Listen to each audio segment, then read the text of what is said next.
नमस्कार, DNP India में आपका स्वागत है। मैं हूं आपके साथ राहुल चौधरी। पश्चिमी उत्तर प्रदेश में एक बार फिर से माहौल गर्मा गया है। मोहित बेनीवाल, जो कि बीजेपी के एमएलसी हैं, उन्होंने विधान परिषद में खड़े होकर के ये मुद्दा उठाया कि मुजफ्फरनगर का नाम बदलकर लक्ष्मी नगर कर देना चाहिए।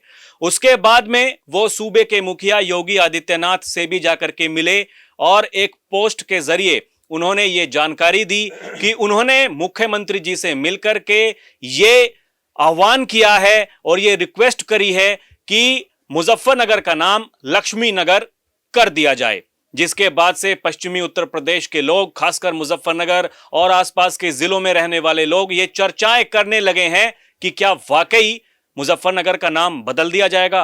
अब कुछ लोगों का ऐसा कहना है कि 2027 के चुनाव से पहले बीजेपी पश्चिमी उत्तर प्रदेश के कई जिलों के नाम बदल देना चाहती है और एक संदेश यह देना चाहती है कि जो पहले के समय में जो विदेशी आक्रांताओं ने आकर के जो जुल्म किए हैं यहां की जनता के ऊपर, उससे अब उभरने की जरूरत है और एक संदेश देने की जरूरत है। क्योंकि हमने देखा कि लोकसभा चुनाव में बीजेपी को काफी नुकसान पश्चिमी उत्तर प्रदेश और कहें तो कि पूरे उत्तर प्रदेश में भी देखने को मिला था।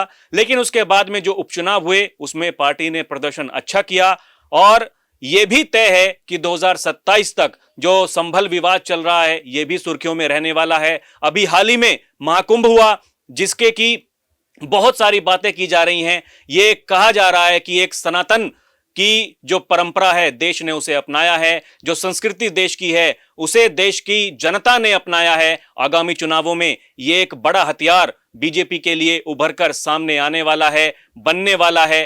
क्या कुछ होगा यह तो आने वाला समय ही बताएगा। लेकिन अगर हम पश्चिमी उत्तर प्रदेश की बात कर रहे हैं तो यहां पर राष्ट्रीय लोकदल, जो कि काफी सक्रिय पार्टी है, और अब क्योंकि बीजेपी और आरएलडी गठबंधन में है, आज हमारे साथ चर्चा करने के लिए अजय वीर सिंह जी मौजूद हैं, जो कि निवर्तमान पार्टी के राष्ट्रीय प्रवक्ता हैं। इन्हीं से बातचीत करेंगे और ये जानने की कोशिश करेंगे कि भाई आने वाले दिनों में क्या कुछ होगा और ये जो चर्चाएं चल रही हैं, जो नाम बदलने की जो बातें हो रही हैं, इस पर पार्टी का स्टैंड क्या है। वकील साहब, बहुत बहुत स्वागत है आपका। धन्यवाद राहुल जी। आपने अभी बताया कि कुछ भारतीय जनता पार्टी के विधायक कुछ जिलों के नाम बदलने के लिए माननीय मुख्यमंत्री जी से मिले हैं जी। और विधानसभा और विधान परिषद में भी उन्होंने ये मुद्दा उठाया है। ये उनकी पार्टी का अपना स्टैंड होगा, लेकिन राष्ट्रीय लोकदल का स्टैंड है कि नाम जिलों के बदले जाएं या ना बदले जाएं, लेकिन जिलों की जनता को सुविधाएं मिलें, वहाँ का विकास हो, किसानों की समस्याएं हल हों, युवाओं को रोजगार मिले। तो राष्ट्रीय लोकदल अपने इन मुद्दों पर राजनीति करता है और सरकार में भागीदार होकर हम ये कोशिश करते हैं कि किसानों की, मजदूरों की, युवाओं की समस्याएं दूर हों, महिलाओं को उनका हक मिले। और अगर कोई नाम बदलने की बात करता है, ये उसका व्यक्तिगत विचार हो सकता है। राष्ट्रीय लोकदल किसी ऐसे विचार से सहमत नहीं है।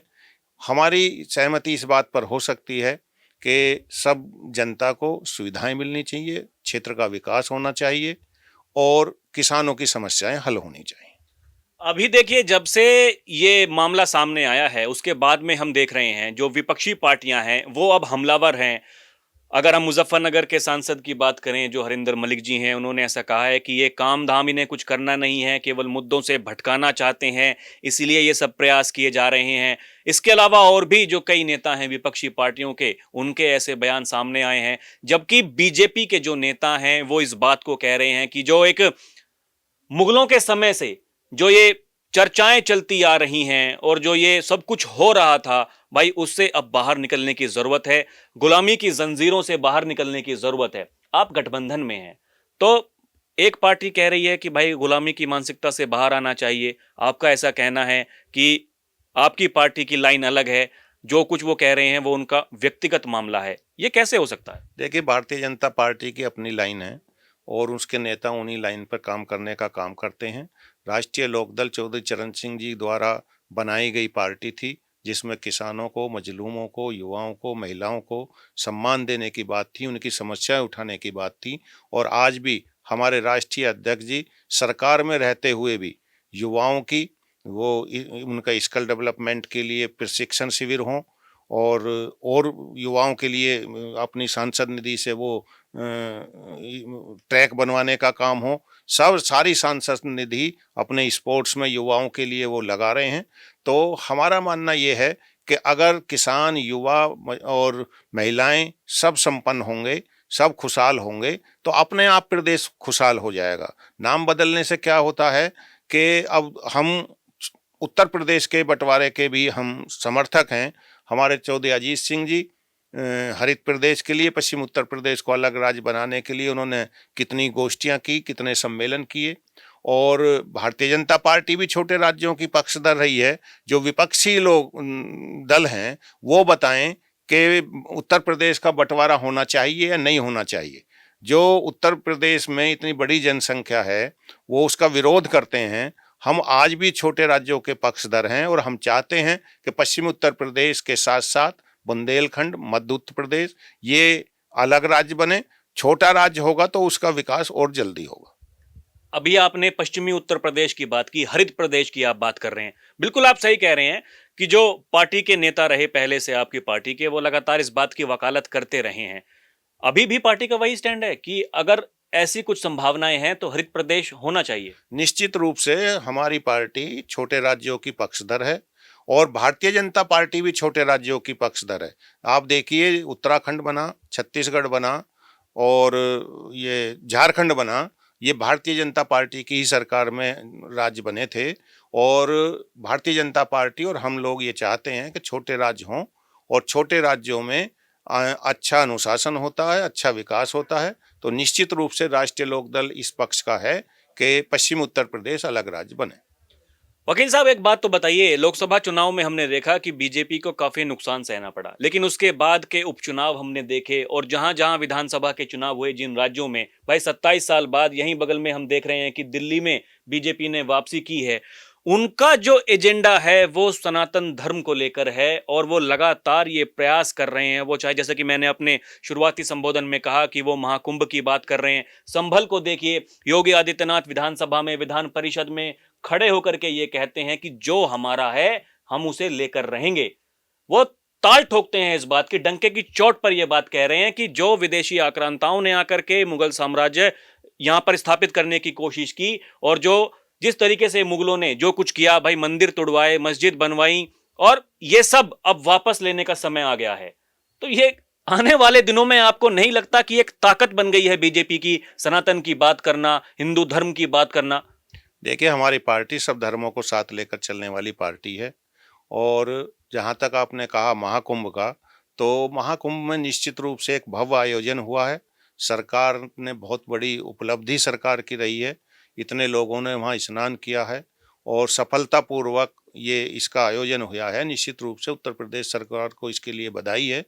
और हम लोग चाहते हैं कि प्रदेश में भाईचारा रहे, सब लोग मिलजुल कर साथ रहें और प्रदेश के विकास में सबका योगदान हो। आपको अभी भी लगता है कि जो कहा जाता था कि भाई राष्ट्रीय लोकदल के लिए कि जाट और मुसलमान उनका कोर वोट बैंक माना जाता है, जो मुस्लिम समाज के लोग हैं, मैं कहूंगा कि जो मतदाता हैं, क्या वो अभी भी पार्टी के साथ हैं? और जब इस तरीके की बातें हो रही हैं, जब बीजेपी लगातार ये बात कह रही है, भाई नाम बदलने की कोशिश की जा रही है, आपको क्या लगता है, क्या आने वाले दिनों में वो वोटर्स आपके साथ में रहेंगे अगर यही सब चलता रहा तो? निश्चित रूप से देखिए, राष्ट्रीय लोकदल के प्रत्याशी जहाँ जहाँ चुनाव लड़े हैं, हमारा जो एक कोर वोट है, किसान, मजदूर, मुस्लिम, वो बड़ी संख्या में उन्होंने राष्ट्रीय लोकदल के प्रत्याशियों को वोट देने का काम किया है। अभी आप उपचुनाव देखिए, मीरापुर में उपचुनाव हुआ था, मुस्लिम मतदाताओं ने बड़ी संख्या में हमारे प्रत्याशी को वोट देने का काम किया है। और निश्चित रूप से जो पढ़े लिखे लोग हैं, मुस्लिम वो किसी भी धर्म के हों, वो ये समझते हैं कि राष्ट्रीय लोकदल एक भाईचारे की राजनीति करता है और किसानों की, गरीबों की, मजदूरों की राजनीति करता है। और उनका लोकदल के साथ रहना उनके भी हितों के लिए है और लोकदल के लिए भी अच्छा है, वो ये मानते हैं। देखिए वकील साहब, अब बहुत सारे लोग ऐसे हैं जो ये चर्चाएं करते हैं कि जयंत चौधरी जब से बीजेपी के साथ में गए हैं तो उन्होंने किसानों की बात करना बंद कर दिया है। और जो हाल दुष्यंत चौटाला का हुआ हरियाणा में, यही पश्चिमी उत्तर प्रदेश में अब जयंत चौधरी और उनकी पार्टी का होने वाला है। आपको क्या भविष्य नजर आता है? पार्टी किस तरीके से अपने आप को स्टैंड कर रही है, किस तरीके से अपने आप को आगे बढ़ते हुए देख रही है? भाई ये तो हमने देखा कि पार्टी को जितनी सीटें मिली उन पर चुनाव उन्होंने अभी तक गठबंधन होने के बाद में जितनी सीटों पर लड़ने का मौका मिला, चुनाव तो जीता है। आपकी भागीदारी बढ़ी है, चाहे वो विधान सभा हो, चाहे विधान परिषद हो, चाहे राज्यसभा हो, लोकसभा हो। अभी भी ऐसी चर्चाएं हैं कि कैबिनेट विस्तार होगा उत्तर प्रदेश सरकार का, एक मंत्री और बनाया जाएगा कैबिनेट मंत्री राष्ट्रीय लोकदल के कोटे से। लेकिन जो मूल समस्याएं हैं उन पर कितना काम किया जा रहा? देखिए राहुल जी, ये विपक्षी लोग जो हैं इनके पास कोई और काम तो है नहीं, सिर्फ अफवाहें फैलाने का काम है। लोकदल के साथ जनता दिलों से जुड़ी हुई है, किसान दिलों से लोकदल के साथ है। और जहाँ जहाँ हमारे राष्ट्रीय अध्यक्ष जी को किसानों की मदद करने का अवसर मिलता है वो हमेशा उनकी मदद करते हैं। आप देखिए, चीनी पर निर्यात पर रोक लगी हुई थी, आदरणीय राष्ट्रीय अध्यक्ष जी ने खाद्य मंत्री जी को चिट्ठी लिखी और उस निर्यात को खुलवाने का काम किया। उससे फ़ायदा ये होगा कि जो देश की चीनी है वो बाहर विदेशों में बिकेगी, गन्ना मिल मालिकों को उसका भुगतान होगा और निश्चित रूप से गन्ना मिल किसानों को समय से भुगतान करेंगे। हमारे सारे विधायक, सारे एमपी आदरणीय मुख्यमंत्री जी से मिले हैं और उनसे भी ये मांग की है तो कि गन्ना किसानों का भुगतान समय से हो और सरकार भी प्रतिबद्ध है कि गन्ना किसानों को कोई समस्या आने नहीं दी जाएगी। तो आने वाले दिनों में आप ये कह सकते हैं कि बीजेपी के साथ आप भले ही हैं लेकिन आपकी पार्टी की लाइन जो पहले थी वही है। 2027 के विधानसभा चुनाव को किस तरीके से देखते हैं?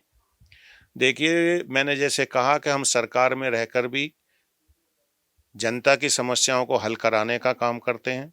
आप देखिए, अभी हमारे चंदन चौहान बिजनौर से सांसद हैं, उन्होंने मुख्यमंत्री जी से मिलकर ये मांग की है कि जो बिजनौर है वो गंगा एक्सप्रेस से जोड़ा जाए। तो जो जनता की समस्याएं हैं उन्हें हम उठाते रहते हैं और हमारा फोकस किसानों की और जनता की समस्याओं पर रहता है।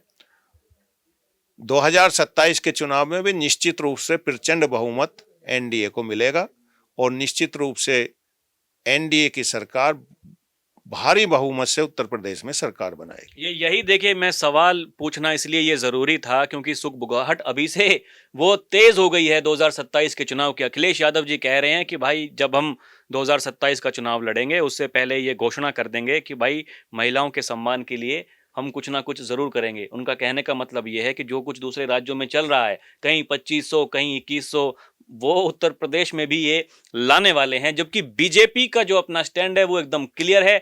उनका ऐसा कहना है कि भाई सनातन धर्म की हम बात करते हैं। सूबे के मुखिया विधानसभा में खड़े होकर के ये बात कह चुके हैं कि हम सनातनी हैं और जिंदगी भर सनातन की बात करते रहेंगे। हमें किसी का डर नहीं है, ना ही हम किसी से डरने वाले हैं। संभल यही नजदीक में संभल है और जिस तरीके से संभल में जो खुदाई हुई है और जो साक्ष्य वहां से मिले हैं वो आने वाले दिनों में बीजेपी के लिए एक मजबूत, जरूरी है कि वो मजबूती से वहां पर उन चीजों को दिखाएंगे।